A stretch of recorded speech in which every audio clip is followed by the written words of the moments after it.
Toppers club IAS academy में सभी छात्र छात्राओं का स्वागत है। आशा है आप अच्छे होंगे, परिवार सहित आनंदित होंगे और अपने लक्ष्य को प्राप्त करने में जी तोड़ मेहनत कर रहे होंगे। आरओ, पीसीएस और एपीएस इसकी परीक्षा की तैयारी करने वाले छात्रों के लिए आज का ये सेशन बहुत महत्वपूर्ण है, जहां हम 20 करंट अफेयर्स की जो क्विज है उसको हल करेंगे। चैनल पर पहली बार आए हैं तो चैनल को सब्सक्राइब जरूर कर लीजिएगा और बेल आइकन को जरूर दबा दीजिएगा ताकि हमारे आने वाले हर वीडियो का नोटिफिकेशन आप तक आसानी से पहुंचता रहे। चलिए चलते हैं कहां पर, अपने पहले प्रश्न की ओर। क्या कह रहा है पहला प्रश्न, देख लेते। टाइम मैगजीन ने अपनी कवर स्टोरी में हाल ही में निम्नलिखित किस देश की प्रधानमंत्री को चित्रित किया है जो 76 वर्ष की आयु में उस देश के इतिहास में सबसे लंबे समय तक शासन करने वाली महिला प्रमुख है। बहुत प्यारा ये उदाहरण है महिला सशक्तिकरण का और विशेषकर पॉलिटिकल क्षेत्र में। ठीक है, ऑप्शन है यूजेनिया चार्ल्स डोमिनिका की है, एंजेला मर्केल का संबंध जर्मनी से है, शेख हसीना बांग्लादेश से है और एलन जॉनसन सरलीफ लाइबेरिया से है जो कि एक अफ्रीकन कंट्री है। तो बच्चों इसका जो राइट आंसर है वो आपका बांग्लादेश है और वहां की जो शेख हसीना है वहां पर पहली महिला है जो बहुत से लंबे समय तक शासन किया है और उन्होंने ये रिकॉर्ड बनाया है। बात करें बांग्लादेश की तो बांग्लादेश पहले पूर्वी पाकिस्तान का हिस्सा हुआ करता था। जब हमारा 1947 में देश आजाद हुआ तो ये जो वर्तमान पाकिस्तान है और ये जो वर्तमान में बांग्लादेश है, पहले ये दोनों पाकिस्तान हुआ करते थे। जो बांग्लाभाषी क्षेत्र था पूर्वी पाकिस्तान था और ये पश्चिमी पाकिस्तान था। 1971 में क्या हुआ, 1971 में दोनों के बीच भाषा को लेकर के और तानाशाही का जो रूप था वो पश्चिमी जो पाकिस्तान है वह उनके लोगों को देखने को मिला। वहां के राजनयिक लोगों ने यहाँ पर थोपना स्टार्ट किया और बंगालवासी जो बांग्ला भाषा बोलते थे वो उठ खड़े हुए और 1971 में उन्होंने भारत की सहायता से अपने को आजाद कर लिया था। ठीक है, साथ ही हम बता दें आपको कि इनके बारे में थोड़ा सा जानना इसलिए जरूरी है कि आपको ज्योग्राफी भी समझ में आनी चाहिए। ये जो चित्र है उनका है, प्रमुख का है, लेकिन ये जो आपको दिखाई दे रहा है ये आपका बांग्लादेश है। ठीक है, बांग्लादेश में ब्रह्मपुत्रा आती है और ब्रह्मपुत्रा को यहाँ पर बच्चों जमुना कहा जाता है। क्या कहा जाता है? जमुना कहा जाता है। ठीक, और इधर से आपकी आती है गंगा और गंगा को और गंगा जब ये मिलती है तो इसे बोलते हैं पद्मा। गंगा को यहाँ पर क्या बोला जाता है? पद्मा बोला जाता है और ये दोनों मिलकर के विश्व का सबसे बड़ा डेल्टा सुंदरबन का डेल्टा बनाती हैं। क्या बनाती है बच्चों? सुंदरबन का डेल्टा बनाती हैं। अब यहाँ पर एक नदी और आती है, वो है मेघना। कौन सी? मेघना। तो जब ये गिरती हैं तो 3 नदियों की ये संयुक्त जलधारा होती है जो सुंदरबन की डेल्टा का निर्माण करती है। तो देखिए ऑप्शन में अगर गंगा और ब्रह्मपुत्रा है तब भी चल जाएगा, पद्मा और यमुना है तब भी चल जाएगा और पद्मा, यमुना और मेघना है तब भी आपका आंसर बच्चों ठीक होगा। और जो बांग्लादेश है ये भारत के साथ सबसे लंबी सीमा साझा करता है और उस सीमा साझा करने में जो दूरी है वो है 4096 किलोमीटर। अब प्रश्न यहाँ ये भी पूछ लेता है कि बांग्लादेश जो है, बांग्लादेश के साथ किस भारतीय राज्य की बच्चों सबसे ज्यादा लंबी सीमा रेखा है? तो इसका आंसर बच्चों पश्चिमी बंगाल हो जाता है। क्या हो जाता है? पश्चिमी बंगाल हो जाता है। और मेरा एक बहुत बड़ा प्रयास है कि आप लोगों को करंट के साथ में जो ज्योग्राफी है उससे जोड़ के देख के चलूं। देखिए जब मैं करंट आपको पढ़ाता हूं तो आप ये सोच रहे होंगे ये तो सर ज्योग्राफी का हिस्सा है। आयोग ने अपने आप को बदला है। पुराने 3 साल के अगर परीक्षा में पूछे गए प्रश्न का जब एनालिसिस करेंगे तो उन्होंने क्या कर रखा हुआ है, करंट के साथ ज्योग्राफी जोड़ी है। करंट के साथ आपका इकोनॉमिक्स तो हमेशा रहता ही रहता था, लेकिन करंट के साथ उन्होंने उन क्षेत्रों में जैसे आर्कियोलॉजी है या हिस्ट्री से संबंधित कोई तथ्य आए हैं, पर्यटन में से कोई संबंधित आए हैं तो उन्हीं क्षेत्रों को ज्यादा कवर किया है। ठीक है, तो ज्योग्राफी करंट के साथ है, इकोनॉमिक्स करंट के साथ है और जो आपकी राज्य व्यवस्था है वो भी करंट मुद्दों पर आधारित पूछी जा रही है और उसका स्टैटिक का जो पार्ट है उसके साथ में। तो बच्चों आपको करंट के साथ में जो स्टैटिक जो पार्ट है वो सब्जेक्ट है, उन दोनों को लेके चलना पड़ेगा और आपको ऐसा माइंडसेट करना ही पड़ेगा, तभी आप अपने आप को सेफ जोन में रख पाएंगे। तो मेरा वीडियो लंबा जरूर हो जाता है, लेकिन निश्चित मान लीजिए ये लंबे वीडियो आपके जीवन में एक वो मार्ग खोल देंगे, उस दरवाजे को खोल देंगे जिसकी आपने कल्पना ही की है। ठीक है, चलिए मैं अब बात कर लेता हूं बच्चों प्रश्न संख्या 2 की तरफ। कैंसर के शीघ्र पहचान, रोकथाम और उपचार के बारे में सार्वजनिक जागरूकता में अभिवृद्धि के लिए प्रत्येक वर्ष राष्ट्रीय कैंसर जागरूकता दिवस कब मनाया जाता है? 6 नवंबर, 7 नवंबर, 8 नवंबर और 9 नवंबर। तो बच्चों इसका जो राइट आंसर है बी ऑप्शन है, वो है 7 नवंबर को। 7 नवंबर को क्या है? राष्ट्रीय कैंसर जागरूकता दिवस मनाया जाता है। कैंसर क्या है बच्चों? कैंसर क्या है? ये जो कोशिका की अनियंत्रित वृद्धि है, अनियंत्रित अनकंट्रोल ग्रोथ है, कोशिका की अनियंत्रित अनियंत्रित क्या है? वृद्धि है। आई थिंक अब आप इसको बात को समझ लिए होंगे। ठीक है, रक्त कैंसर यानी जो ब्लड कैंसर के लिए क्या कौन सी धातु जिम्मेदार है? ब्लड कैंसर के लिए ब्लड जो कैंसर है बच्चों, उसके लिए आपका लेड जो है, लेड का जो प्रदूषण है वो आपका जिम्मेदार है। साथ ही मैं आपको बताता हूं कोबाल्ट 60, कोबाल्ट 60 का जो प्रयोग है वो किसमें किया जाता है? वो आपके कैंसर के इलाज में, डायग्नोसिस करने में किया जाता है। ठीक है, चलिए अब प्रश्न संख्या हम 3 की तरफ चलते हैं बच्चों। तो क्या कह रहा है कि हाल ही में रक्षा उद्योग में भारत का पहला 100% प्रत्यक्ष विदेशी निवेश पाने वाली कंपनी साब निम्नलिखित में किस देश से संबंधित है? ब्रिटेन, फ्रांस, स्वीडन और रूस। तो बच्चों ये जो साब कंपनी है इसका संबंध आपका स्वीडन से है। स्वीडन स्कैंडिनेवियाई यूरोपियन कंट्री है। जो यूरोप है बच्चों, जो महाद्वीप है, क्षेत्रफल की दृष्टि से आपका 6वें नंबर पर आता है। इसे प्रायद्वीपों का प्रायद्वीप कहते हैं। क्या कहते हैं? प्रायद्वीपों का प्रायद्वीप कहते हैं। ठीक है, और यहीं पर एक प्रायद्वीप है स्कैंडिनेविया, स्कैंडिनेविया। तो इसी के अंतर्गत आपके नॉर्वे, स्वीडन, फिनलैंड और आपका डेनमार्क आते हैं। क्या आता है? ये 4 रहे। और भाषा की दृष्टि से देखा जाए तो स्कैंडिनेवियाई देशों की संख्या 5 हो जाती है, तब इसमें आइसलैंड आपका शामिल हो जाता है। क्या हो जाता है? आइसलैंड आपका शामिल हो जाता है। तो ये स्वीडन पे ही है। स्वीडन, फ्रांस और रूस, ब्रिटेन, इसके बारे में हम डिटेल में चर्चा कर लेते हैं। सबसे पहले मैं स्वीडन की बात कर लूं। नॉर्वे, स्वीडन और फिनलैंड। नॉर्वे की राजधानी ओस्लो है। स्वीडन की राजधानी क्या है? रिक्सडॉग है। कौन सी? रिक्सडॉग। सॉरी, स्वीडन की राजधानी स्टॉकहोम है। ठीक है, और फिनलैंड की राजधानी हेलसिंकी है। हेलसिंकी है। ठीक है, फिनलैंड को बच्चों 1000 झीलों की भूमि कहते हैं, और यहीं की आपने जो एक कंपनी का नाम सुना होगा, नोकिया, मोबाइल की कंपनी थी, वो फिनलैंड की ही थी। ठीक है, और नोकिया यहाँ की नदी का भी नाम है। ये दोनों प्रश्न आपसे पूछे जा चुके हैं।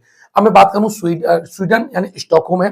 तो फिनलैंड और जो स्वीडन है इसके बीच में गल्फ ऑफ बोथनिया है, अर्थात बोथनिया की खाड़ी स्थित है। बोथनिया की खाड़ी स्थित है। अगर मैं देश की बात करूं तो इसकी जो सीमा जो साझा होती है बच्चों, जो पश्चिम में आपका नॉर्वे के साथ यानी स्वीडन की सीमा साझा होती है, और अगर मैं पूर्व की बात करूं तो यहाँ पर रूस के साथ इसकी सीमा लगती है। तो इस तरह से जो स्वीडन है, स्टॉकहोम है। हाँ, एक और चीज बता दूं मैं, यहाँ की जो संसद है ये भी कई बार पूछी गई है बच्चों, और स्वीडन की संसद का नाम आपका रिक्सडॉग है। क्या है? रिक्सडॉग है। और इस तरह से मैंने कुछ मोटा मोटा आपको ज्योग्राफी वाला सेक्शन यहाँ दिया। साथ ही मैं बात करूं, ये फ्रांस है। फ्रांस जिसकी राजधानी आपकी क्या है, पेरिस है। क्या है, पेरिस है। और इसे सुरा और सुंदरियों का देश कहा जाता है। 1789 में जो फ्रेंच का जो क्रांति थी, फ्रांस की क्रांति हुई थी 1789 में, जिसमें समता, न्याय, बंधुत्व के नारे आए और संविधान का अहम हिस्सा भी बने। भारत में भारतीय न्याय, बंधुत्व की जो भावना है, रिपब्लिकन की जो भावना है, उसका एक बहुत बड़ा स्रोत फ्रांस का संविधान भी है। साथ ही मैं आपको बताता हूं कि ये जो पेरिस है बच्चों, ये सीन नदी के किनारे स्थित है। किसके, सीन नदी के किनारे स्थित है। और ये जो सीन नदी है वो आपके इंग्लिश चैनल में गिरती है। किसमें, इंग्लिश चैनल में गिरती है। लेकिन फ्रांस की सबसे लंबी जो नदी है बच्चों, वो आपकी लोयरे नदी है। कौन सी, लोयरे नदी है। और लोयरे नदी कहां गिरती है, ये बिस्के की खाड़ी में गिरती है। किसमें बच्चों, बिस्के की खाड़ी में गिरती है। आई थिंक अब इस बात का आप मजा ले रहे होंगे, आनंद ले रहे होंगे। लेकिन यहां पर सबसे ज्यादा महत्वपूर्ण बात जो है वो मैं आपको बता दूं, वो है रॉन नदी। कौन सी, रॉन नदी। रॉन, ध्यान रखना मैं राइन नहीं बोल रहा हूं। जो राइन है बच्चों, ये आपकी जर्मनी में है। कहां पर, ये जर्मनी में है। मैं यहां बोल रहा हूं रॉन नदी है। और रॉन नदी कहां गिरती है, और इसे कहते हैं Gulf of Lion. Gulf of Lion, ठीक है, ध्यान रखिएगा, बहुत इंपॉर्टेंट है। और ये भूमध्य भूमध्य जो सागर है उसका एक हिस्सा है। और यहीं पर एक बंदरगाह है। ध्यान रखना, रॉन नदी के किनारे बंदरगाह नहीं है, उससे अलग हटकर के बंदरगाह है और उसका नाम है मर्सेलीज। क्या, मर्सेलीज। तो ध्यान रखिएगा, मर्से जो लीज है ये कई बार पूछा गया है एग्जाम की दृष्टि से। आई थिंक अब आप समझ लिए होंगे, वही पेरिस जहां एफिल टावर स्थित है। ठीक है, अब प्रश्न संख्या हम 4 की तरफ चलते हैं कि भारतीय हॉकी टीम ने हाल ही में निम्नलिखित देश को पराजित कर सुल्तान जोहर कप 2003 का कांस्य पदक जीता है। तो किस देश को हरा करके भारत की टीम ने कांस्य पदक जीता है बच्चों, उसको हम देखें तो जर्मनी, ऑस्ट्रेलिया और पाकिस्तान। तो इसका जो राइट आंसर हो जाता है बच्चों, वो आ जाता है हमारा पड़ोसी देश पाकिस्तान। पाकिस्तान को हरा करके हमने कांस्य पदक जीता है। किसमें जीता है, सुल्तान जोहर कप 2023 में। ठीक है, इसके अन्य तथ्यों की हम बात कर लें बच्चों, तो हम देखें कि जर्मनी ने इसमें क्या है, गोल्ड मेडल जीता है। जर्मनी ने इसे फाइनल में बच्चों हराया किसे, तो इसका नाम हो जाता है ऑस्ट्रेलिया। यानी ऑस्ट्रेलिया की जो टीम को हमने पेनल्टी शूट आउट को 3-1 से हराया था। ध्यान ना, 3-1 ये तो नहीं पूछा जाएगा, लेकिन ये पूछा जा सकता है कि पेनल्टी शूट आउट का संबंध किस खेल से है बच्चों। तो इसका आंसर क्या हो जाएगा, हॉकी से हो जाएगा। भारतीय जूनियर हॉकी टीम को सुल्तान जोहर कप में पाकिस्तान के खिलाफ कांस्य पदक मिला है और इसमें उन्होंने 6-5 से पाकिस्तान को पराजित किया था।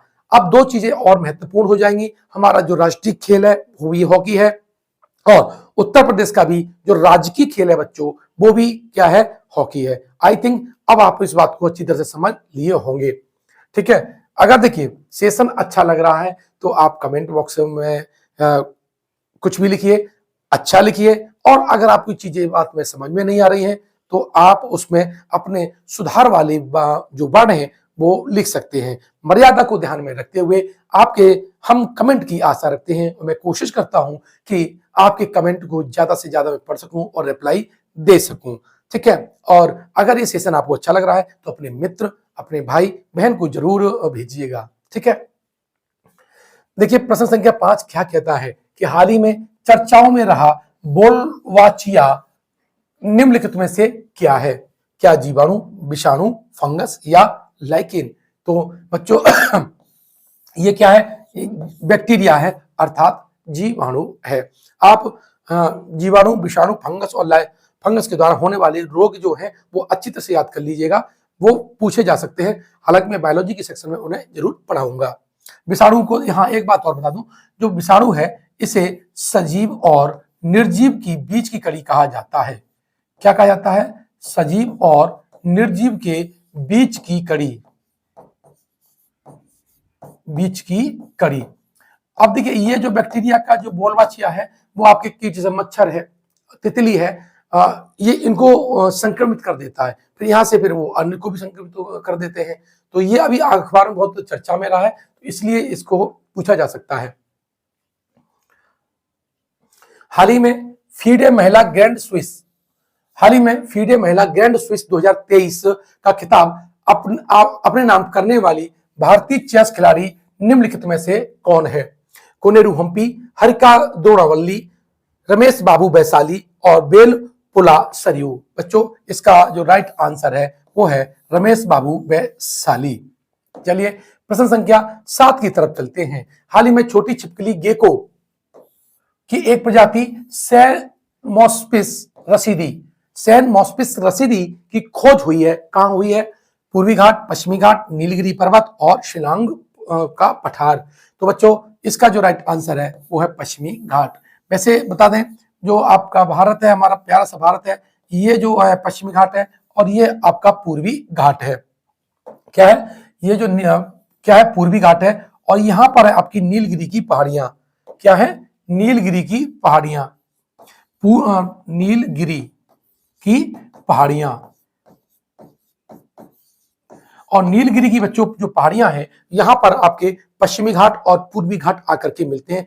कई बार प्रश्न पूछा गया है, क्लास में मैंने कई बार बताया भी है। नीलकुरुंजी के कारण इसका जो हमारा क्षेत्र है वो नीला नीला दिखाई देता है। और यहाँ पर नीलगिरी की पहाड़ी में कौन सी जनजाति रहती है बच्चों? तो वो टोडा जनजाति रहती है। क्या रहती है? टोडा जनजाति रहती है।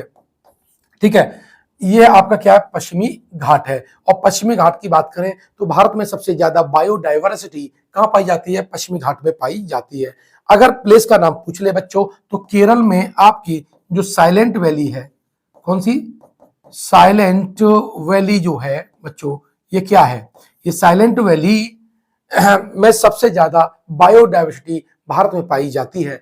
ये केरल में स्थित है और इसे हिंदी में कहें तो शांत घाटी भी कह सकते हैं। तो इस तरह से पूछा जा सकता है। केरल का अगर बात करें तो कथकली और मोहिनीअट्टम यहाँ के नृत्य हैं और यहाँ का जो हाई कोर्ट है वो एर्नाकुलम में स्थित है। तो ये कई बार प्रश्न पूछ लेता है, भाषा पूछ लेता है केरल की। तो केरल की जो भाषा है वो मलयालम है। मलयालम केरल और लक्षद्वीप दोनों की भाषा है। ठीक है, अब प्रश्न संख्या 8 की बात चलते हैं। हाल ही में केंद्रीय माध्यमिक शिक्षा बोर्ड ने निम्नलिखित देश में अपना क्षेत्रीय प्रशासनिक कार्यालय खोला है। बहुत इंपॉर्टेंट बच्चों ये प्रश्न है। ईरान, जर्मनी, संयुक्त अरब अमीरात और संयुक्त राज्य अमेरिका। बच्चों इसका जो राइट आंसर है वो यूएई है, यूनाइटेड अरब अमीरात होती है, संयुक्त अरब अमीरात है इसका राइट आंसर है। तो बच्चों फिर हम केंद्रीय माध्यमिक शिक्षा बोर्ड की बारे में बात कर लेते हैं। Central board of secondary education. देखिए इसकी स्थापना 1952 में की गई थी, लेकिन आजादी के पहले हम बात करें बच्चों तो Uttar Pradesh board of high school and intermediate education पहला बोर्ड था जिसकी स्थापना 1921 में की गई। कई बार प्रश्न आया है अस्तो मा सदगमय, ये वाक्य कहां से लिया गया है? तो अस्तो मा सदगमय आपका ऋग्वेद से लिया गया है। अब आप सोच रहे होंगे कि मैं अचानक ये इतिहास के दौर में ऋग्वैदिक काल में क्यों पहुंच गया हूं। उसके लिए बहुत बड़ा एक कारण है, क्योंकि इस बोर्ड का जो आदर्श वाक्य है वो अस्तो मा सदगमय है।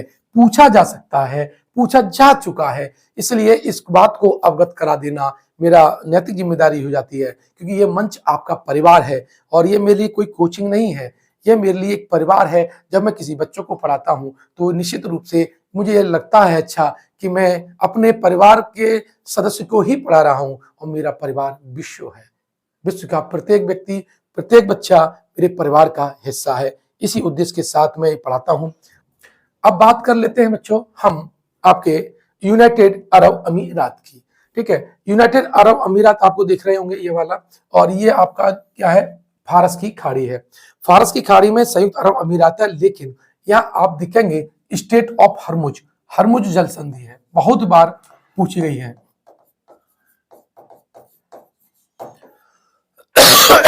यहाँ पर फारस की खाड़ी और यहाँ पर अरब सागर भी मान सकते हैं। कभी कभी आपको गल्फ ऑफ ओमान भी आ जाता है। इनको जो जोड़ती है बच्चों वो कौन सी जोड़ती है? स्टेट ऑफ हरमुज जोड़ती है। लेकिन ये वाला जो ऊपर हिस्सा है ये वाला जो कभी कभी पूछ लेता है ये किसका हिस्सा है, तो बच्चों ये ओमान का हिस्सा है। किसका?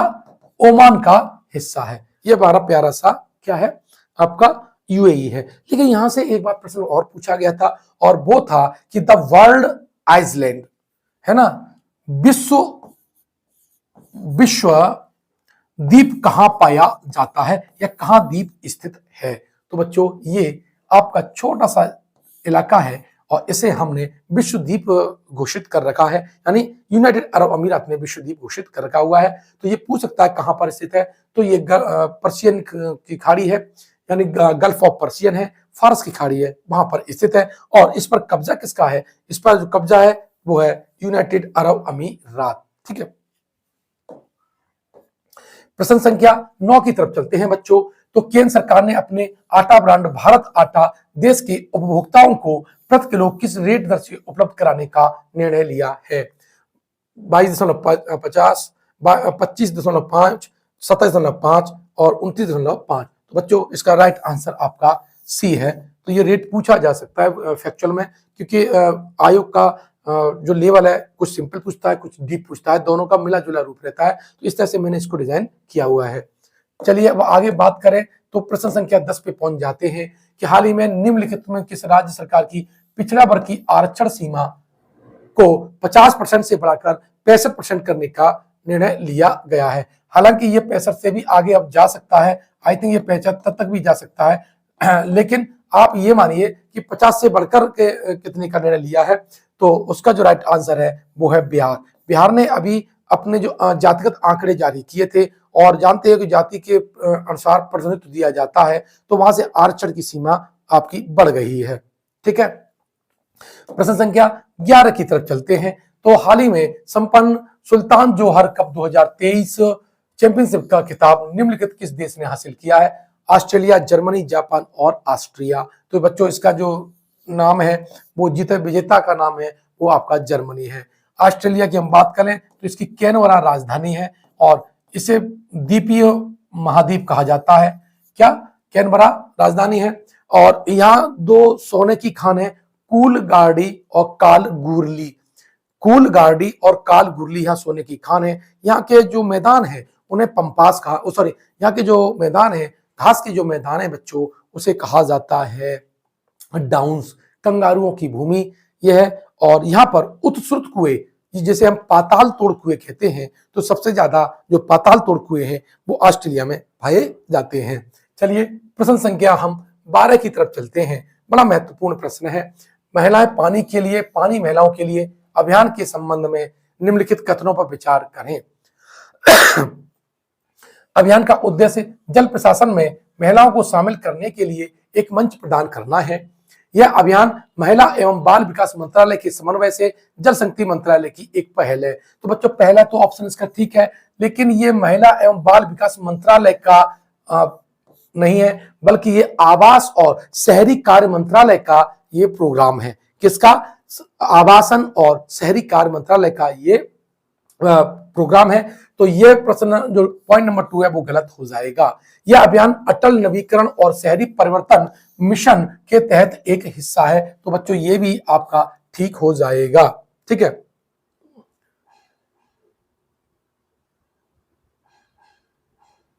तो इसमें पूछा क्या है? कितने सही नहीं है, कितने सही नहीं है। तो इसमें 2 सही नहीं है, तो इसका राइट आंसर बच्चों बी ऑप्शन हो जाएगा। ऐसे जब प्रश्न आए तो आप अंडरलाइन कीजिए, कौन सा सही है टिक लगाइए, कौन सा गलत है वो आपका टिक लगाइए, उसके बाद आपको आंसर को चूज करना चाहिए, तब आपके इस टाइप के प्रश्न है कभी गलत नहीं होंगे। प्रश्न संख्या आगे जाने से पहले कुछ मैं बात कर लेता हूं। आवासन और शहरी कार्य मंत्रालय ने अपनी प्रमुख जो योजना Atal mission for rejuvenation and urban transformation, जिसे अमृत कहते हैं, के तहत एक प्रगतिशील पहल महिलाओं के लिए पानी, पानी के लिए महिलाएं अभियान शुरू करने के लिए पूरी तैयार किया है। इसी के तहत जल दिवाली भी मनाई जा रही है। उड़ीसा जो अर्बन एकेडमी है बच्चों, इसके लिए एक नॉलेज पार्टनर है। ठीक है, और इस योजना में मंत्रालय के राष्ट्रीय शहरी आजीविका मिशन की भी एक महत्वपूर्ण भागीदारी है। इसी के तहत जल दिवाली मनाई जा रही है और 9 नवंबर को जल दिवाली मनाई जाएगी। ठीक है, सॉरी 7 नवंबर 2023 से 9 नवंबर 2023 तक ये अभियान जारी रहेगा। जल दिवाली के अभियान का 7 नवंबर 2023 से शुरू होकर 9 नवंबर 2023 तक। बहुत इंपॉर्टेंट है इस साल के लिए, ये फैक्ट आप जरूर नोट कर लीजिएगा, कुछ नोट करो या ना करो, ये वाला जरूर बहुत इंपॉर्टेंट है। क्वेश्चन नंबर 13 की हम बात कर लेते हैं। तो वर्ल्ड फूड इंडिया 2023 हाल ही में निम्नलिखित में से किसके द्वारा आयोजित किया गया है? आवास और शहरी मामलों का मंत्रालय, खाद्य प्रसंस्करण उद्योग मंत्रालय, कृषि एवं किसान कल्याण मंत्रालय, उपभोक्ता मामले, खाद्य एवं सार्वजनिक वितरण मंत्रालय। तो बच्चों इसका जो राइट आंसर है वो बी ऑप्शन है, खाद्य प्रसंस्करण उद्योग मंत्रालय के तहत वर्ल्ड फूड इंडिया 2023 का आयोजन किया गया था। प्रश्न संख्या 14 की तरफ देखिए, कथन कारण वाला प्रश्न है, गंभीरता से हम इसे पढ़ेंगे, बड़ा शांत से, बिना घबराहट के सारे के पॉइंट हम पढ़ेंगे, ये आपकी रणनीति होनी चाहिए। Indo Pacific maritime domain awareness के संबंध में निम्नलिखित कथनों पर विचार कीजिए। आईपी मतलब ये जो एमडीए है वो समुद्री क्षेत्र की जागरूकता बढ़ाने के लिए एक प्रौद्योगिकी और प्रशिक्षण पहल है। तो बच्चों ये प्रशिक्षण और प्रौद्योगिकी पहल नहीं है, बल्कि सुरक्षा समन्वय की हिंद और जो पैसिफिक जोन है उसमें सुरक्षा व्यवस्था को बैलेंस करने के लिए ये स्टार्ट किया गया है। प्रशांत द्वीप समूह, दक्षिण पूर्व एशिया और हिंद महासागर, 3 इस महत्वपूर्ण क्षेत्र इसमें शामिल हैं। ये कथन सही है, पहला कथन आपका गलत है। IPMDA एशिया प्रशांत क्षेत्रीय समन्वय की एक पहल है, ये भी सही है। ठीक है, तो ध्यान रखिएगा। क्या पूछ रहा है इस उपरोक्त में कितने गलत हैं, ये गलत पूछ रहा है ना। लेकिन मैं कह रहा हूं ना पढ़ना चाहिए, और मैं बड़ा गंभीरता के साथ जो मैं अपने लिए यूज करता हूं वही तकनीकी आपके लिए यूज कर रहा हूं। ठीक है, रटा रटाई तो है नहीं है बिल्कुल, चूंकि ये क्रिएट हुए प्रश्न है। तो देखिए कौन सा आंसर हो जाएगा, कौन सा गलत है। तो ये गलत पूछा ना, तो कौन सा है? पहला गलत है, यानी ए ऑप्शन इसका सही हो जाएगा। ठीक है, मैं भी थोड़ी देर के लिए कंफ्यूजन हो गया था। Indo Pacific maritime domain awareness का उद्देश्य इंडो पैसिफिक क्षेत्र की सुरक्षा और स्थिरता को बढ़ाना है। देखो यही कथन पहले वाले में था। और इसका जो भारत और प्रशांत क्षेत्र में समुद्री डोमेन जागरूकता बढ़ाने के लिए, इसके महत्वपूर्ण जलमार्गों में अधिक पारदर्शिता लाने के लिए एक प्रौद्योगिकी और प्रशिक्षण पहल भी है। IPMDA की घोषणा 2022 की शुरुआत में टोक्यो शिखर सम्मेलन में भारत, ऑस्ट्रेलिया, जापान और अमेरिका वाले क्वाड समूह के द्वारा की गई। ये इंपॉर्टेंट है, जो मैंने लाल लाल कर रखा हुआ है उनको तो आप अच्छी तरह से नोट कीजिएगा। प्रश्न संख्या 15 की तरफ चलते हैं। ऑपरेशन ऑल क्लियर के संबंध में निम्नलिखित कथनों पर विचार करें। ऑपरेशन का उद्देश्य असम में उग्रवादी समूहों के खिलाफ लगातार कार्रवाई करना था। तो पहली बात बता दूं बच्चों, अभी हाल में अखबारों की सुर्खियों में ये ऑपरेशन ऑल क्लियर दिखाई दिया था। ये 2003 में भूटान रॉयल सीमा के द्वारा किया गया था। ध्यान रखना, ये असम में नहीं किया गया था, कहां किया गया था? ये भूटान में किया गया था। तो पहला कथन तो गलत हो गया। यह ऑपरेशन भारतीय सेना और असम पुलिस द्वारा शुरू किया गया था। तो बच्चों ये भी कथन गलत हो गया, क्योंकि ये रॉयल भूटान जो सेना है उसके द्वारा किया गया था। तो यहाँ पर 1 और 2, ना तो कथन 1 सही है और ना ही 2 कथन सही है। तो ये इसका जो प्रश्न था वो आपका जो है राइट आंसर है वो आपका डी है। आपको वीडियो कैसा लगा, आपके प्रश्न के जो तथ्य समझ में आए या ना आए, तो मुझे कमेंट बॉक्स में जरूर बताइएगा। और मिलते हैं नेक्स्ट वीडियो में करंट अफेयर्स के। और अब तो धीमे धीमे मैं वो सारी श्रृंखला बढ़ाता जा रहा हूं जो आपके एग्जाम के लिए महत्वपूर्ण है। सारे विषय की श्रृंखला आपके लिए स्टार्ट कर दी जाएगी दीपावली तक, दीपावली के बाद तक। ठीक है, तो आप इस सेशन का आनंद लीजिए और हैप्पी दिवाली। आप अपने घर को रोशन कीजिए। अगली दिवाली आप किसी विभाग में जॉब करने के बाद जो आई हुई सैलरी है उसके साथ अपने परिवार, अपने भाई बहन और रिश्तेदारों के साथ मनाएं। और उन वंचित बच्चों के लिए जरूर सोचें जो इस देश में सुविधाओं से वंचित हैं। आपकी जिम्मेदारी राष्ट्र के प्रति भी है। मिलते हैं नेक्स्ट वीडियो में। धन्यवाद।